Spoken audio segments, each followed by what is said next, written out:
Guys, আমি তিতলি, তোমরা দেখছো তিতলি ভ্লগ। সেদিনকার তোমাদের বলেছিলাম আমরা একটা জায়গায় যাচ্ছি, তো সেটা হচ্ছে দিদি নাম্বার ওয়ানের অডিশন দিতে। এখন মা ব্যাগ গোছাচ্ছে, কিছু খাবারও নিয়েছি, টাকা পয়সা নিয়েছি, জল নিয়ে রেডি হয়ে গেছি পুরো। এদিকে বোনও রেডি হচ্ছে, আমিও রেডি হয়ে গেছি। এখন যাব বালিঘাট, এখান থেকে টোটো করে তারপরে বালিঘাট যাব। বালিঘাটে গিয়ে তারপর একজনের সাথে মিট করে, এখানে একজন মানে তিন্নি স্কুলের দিদিমণি আর দিদিমণির ছেলে, ওরাও আমাদের সাথে যাচ্ছে। তারপর আমরা আমাদের ডেস্টিনেশনে পৌঁছাবো। তো চলো যাওয়া যাক। তো গাইজ, আমরা এখন বেরিয়ে পড়েছি।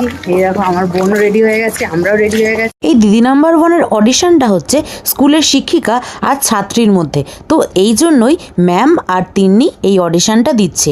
তো মাও যেতে পারতো, যেহেতু মায়ের একটা কাজ পড়ে গেছে, এই জন্য মা যেতে পারিনি। তো এখানে আমি আর বোনই এখন টোটো করে যাচ্ছি। দেখো রাস্তাটা করে সুন্দর লাগছে, তাই না?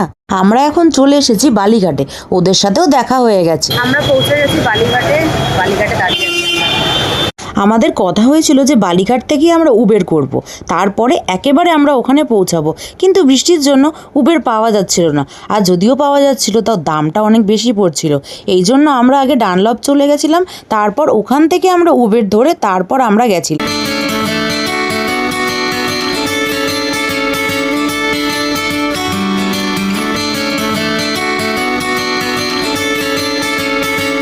আমরা উবের করে এখন নেমে গেছি একদম গেটের মুখে। তো আমি খুবই এক্সাইটেড ছিলাম, কি হবে জানি না। তো এই দেখো সামনে ম্যাম আর ম্যামের ছেলে, আর এই যে তিন্নি গেছিল স্কুলের ড্রেস পরে। আমরা নেমে গেছি, এখন চলে এসেছি আমরা এখন চলে এসেছি দিদি নাম্বার ওয়ানের সেটে। তো দেখো এই যে বোন আর সামনে ম্যাম আর ম্যামের ছেলে নিচ্ছে ফর্ম। তো এই দেখো আমরা এসেছি এখন দিদি নাম্বার ওয়ানের অডিশনে। এই যে আমার বোনের ছবি, ওই যে ম্যাম আর যে তিন্নি বসে আছে। তোমাদের তো বললামই এই অডিশনটা হচ্ছে স্কুলের শিক্ষিকা ও ছাত্রীর মধ্যে, এই জন্য তিন্নি আর তিন্নির ম্যামই কিন্তু গেছিল। তো এটা কিন্তু দিদি নাম্বার ওয়ান সিজন 9। তো এখানে বোন বসে আছে আর ম্যামরাও বসে আছে, সবাই কিন্তু ফর্ম ফিল আপ করছে আর আমি ভিডিও।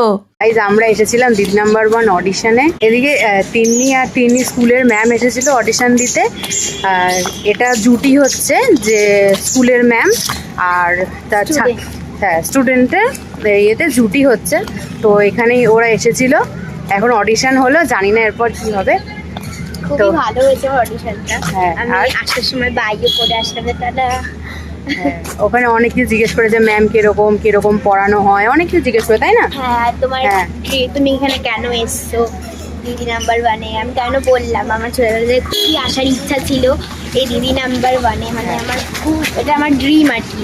তো বলছি তুমি তো এখন বড় হয়ে গেছে। বলছি না, বলছে না, এটা আমার সত্যি, এটা আমার ড্রিম যে আমি এই প্ল্যাটফর্মে আসি। তো জানি না এরপর কি হবে গাইস। তো যাই হবে ভালোই হবে, এতদূর আসতে পেরেছে এটাই অনেক। তো দেখো নাচের যে ক্রপসগুলো হয় বা দিদি নাম্বার ওয়ানের যে ক্রপসগুলো হয়, এই যে জেড দেখতে পাচ্ছ সব এখানে রাখা আছে।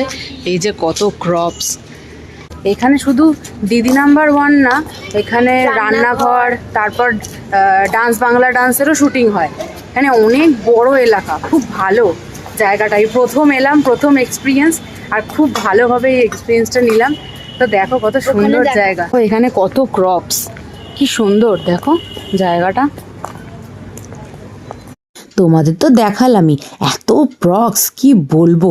এইখানে সবাই মিলে কিন্তু নাচের প্র্যাকটিস করছে, যেহেতু ডান্স বাংলা ডান্সেরও এখানে অডিশন হয়। আর এই যে ঘরগুলো দেখতে পাচ্ছ, এই ঘরগুলোর মধ্যে কিন্তু এরা থেকে নাচ প্র্যাকটিস করে, আর প্রত্যেকটা ঘরে কিন্তু এসি লাগানো। দেখো এই জায়গাটা কত সুন্দর, পুরো ফুল দিয়ে সাজানো, আর এখানটায় পুকুর আছে, আর ওই যে ওই দিকে আছে পাওয়ারের জন্য কিছু করা, কারণ চারিদিকে এসি, এত সুন্দর। এই দেখো এখানে জি বাংলা লেখা দেখতে পাচ্ছ, কত সুন্দর জায়গা। আর এই যে আমার বোন, যেহেতু স্কুলের রিলেটেড অডিশন দিদি নাম্বার ওয়ানের জন্য, এই জন্য স্কুল ড্রেস পরেই আসতে বলা হয়েছিল। তো ম্যামও এসে গেছে এখানে, ম্যামকে তো দেখতেই পেলে। এবার জানি না অডিশন ওটা কীরকম দিয়েছে, বলেছে তো ভালো হয়েছে। তো যেরকমই হোক না কেন একটা এক্সপিরিয়েন্স হলো যে হ্যাঁ ঠিক আছে যাওয়া যাবে, মানে এরকম একটা ব্যাপার। এই যে ম্যাম আর ম্যামের ছেলে, আমরা চারজনেই এসেছিলাম। এবার আমরা ওলা বুক করে এবার বাড়ির দিকে আমরা রওনা হব। সবাই নাচের সেট করছে, নাচ হচ্ছে এখানে। আর এই যে একটা ঘরে সবাই থাকে এখানে। আমাদের অডিশন কিন্তু শেষ হয়ে গেছে আর আমরা এখন চলে যাচ্ছি বাড়িতে। তো ম্যাম যদি এই অডিশনের কথাটা না বলতো তাহলে কিন্তু আমরা জানতেই পারতাম না। এবার আমরা বাড়ি যাচ্ছি। দারুণ মজা হলো আজকে, এই দিনটা আসবে ভাবতেই পারিনি, কিন্তু তাও এত ভালো লেগেছে, খুব ভালো।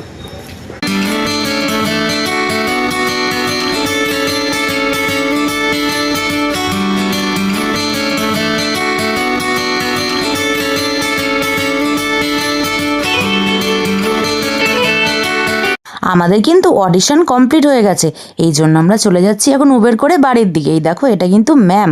তো তোমাদের একটা কথা বলি, এটা কিন্তু শুধুমাত্র ছিল অডিশন, এটা কিন্তু সিলেকশন নয়। সিলেকশন হলে অবশ্যই কি তোমাদের জানাবো।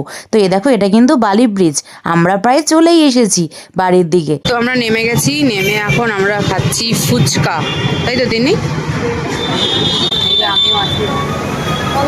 আমরা এখন দাঁড়িয়ে আছি অটোর লাইনে, এদের তিনি ফুচকা খাচ্ছে, অটোর লাইনে দাঁড়িয়ে আছে। লাইন অনেক,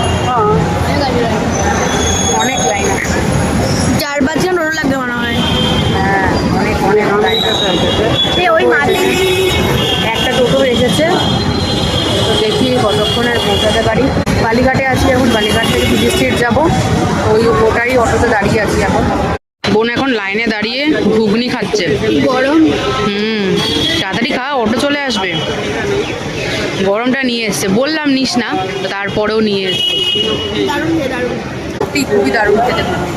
অনেকক্ষণ অটোতে লাইন দেওয়ার পর আমরা ঠিক পেয়ে গেছি একটা অটো। তো আমরা চলে যাচ্ছি এখন বাড়ির দিকে। তো ভিডিওটা ভালো লাগলে অবশ্যই লাইক, কমেন্ট, শেয়ার আর সাবস্ক্রাইব করে দিও। দেখা হচ্ছে নেক্সট কোনো ব্লগে। ততক্ষণের জন্য তোমরা ভালো থেকো, সুস্থ থেকো। টাটা।